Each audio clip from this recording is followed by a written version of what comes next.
This is Voyager, and welcome to our ICW adventure.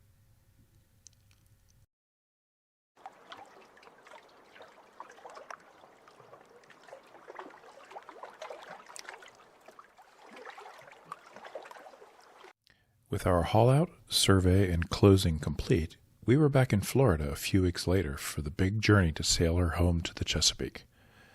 As the boat was unfamiliar to us and had a few issues, we made the decision to take advantage of her shortened rig and explore the intercoastal waterway. We had planned for roughly a 3-week journey, and experiencing the ICW was a dream I've had since childhood. Our first sail would take us out the narrow entrance channel to the loggerhead Vero Beach Marina at mile marker 948, and then north along the ICW to a planned stop at Titusville, some 61 miles. No sooner had we made our turn up the ICW when we encountered our first boat issue. Our starboard engine had died. A quick panicked call to our broker was informative. We'd likely gotten something hung up on the prop and would need to dive it.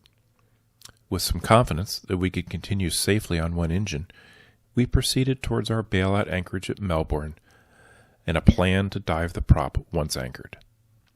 The rest of the day was relatively uneventful. We passed under our first ICW bridge, and notoriously one of the lowest on the entire ICW, the Wabasso Causeway Bridge. It was a nail-biting experience. We got through by mere inches, as our bent-over VHF antenna clearly illustrated. But we were on our way and experiencing the beauty of the ICW. Hours later, we were safely anchored at our bailout anchorage, Eau Gallie East, and dove in to figure out the issue. Okay, adventure day 1 is over. We had a rope wrapped around the prop on our starboard engine almost immediately as soon as we came out of the yacht club, or the marina, and started to head north. We literally came out of the channel, hung a left to go north on the ICW, and boom, the motor gave out. Big thump. So we got it cleared. I don't know what the water temperature is. It was nasty. Like 18 inches of visibility, but it was a big rope. Got it off, no issues, and now we're anchored in the Eau Gallie River East Anchorage, which was actually my bailout anchorage on our sailing plan. So here we are. Well, it was a rookie mistake. We had forgotten to secure our bow line, but we fixed the issue, and day 1 was a wrap. Amy prepared another great dinner, and we enjoyed our first sunset aboard as cruisers.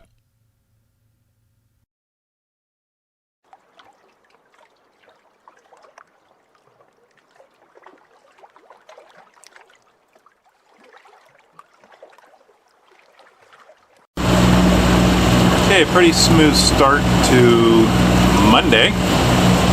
Yesterday was interesting. We had a dock line get wrapped around our starboard engine as soon as we left the marina, and then we couldn't figure out how to get the anchor windlass to run.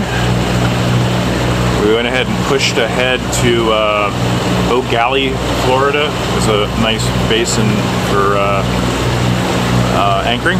So you can see, maybe you can see over there at the Melbourne Bridge, there's some boats down there, and we actually did Eau Gallie East, which is over that direction. And had a beautiful night's sleep, no waves at all, just flat like it is now. I dove the prop, got the rope off of it, figured out that we needed to have the starboard engine running for the windlass to work, so a couple of Easter day calls to our broker to figure all that out. But we did. We got anchored, and now we are cruising back up the ICW on Monday, and then we're going to try to make Daytona Beach. Leaving our calm anchorage at Melbourne around 8:30 a.m., we had yet to figure out how many miles we could cover in a day. We quickly realized on this day we wouldn't quite make Daytona Beach. As we proceeded north, we would encounter a number of bridges, the first of which was the Panetta Causeway Bridge. The Indian River widened, but we were still in a fairly well-populated area as we approached Cape Canaveral. It was here that we met our first visitor. Hi, buddy.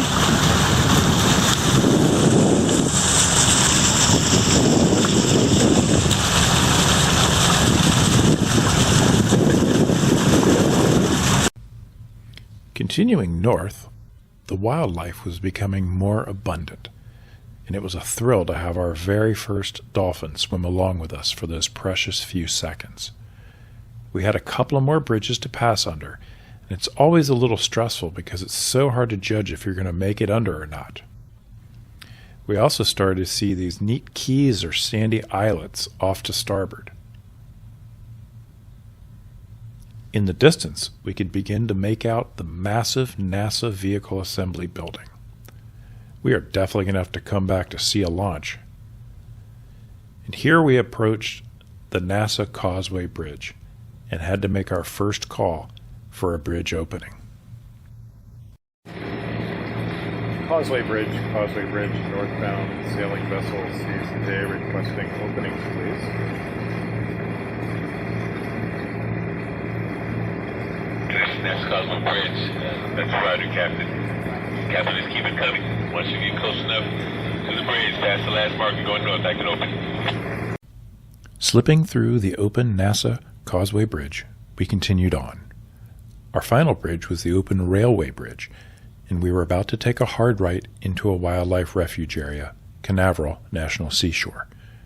We were able to sail a bit as the Indian River really opened up, and there were more little islets all around us.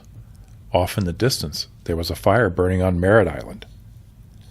Approaching the cut that would place us right against the western shore of the barrier island, it was clearly becoming more wild and beautiful. With fewer choices of anchorages ahead of us, we decided to stop short for the day and tuck into the Mosquito Lagoon anchorage.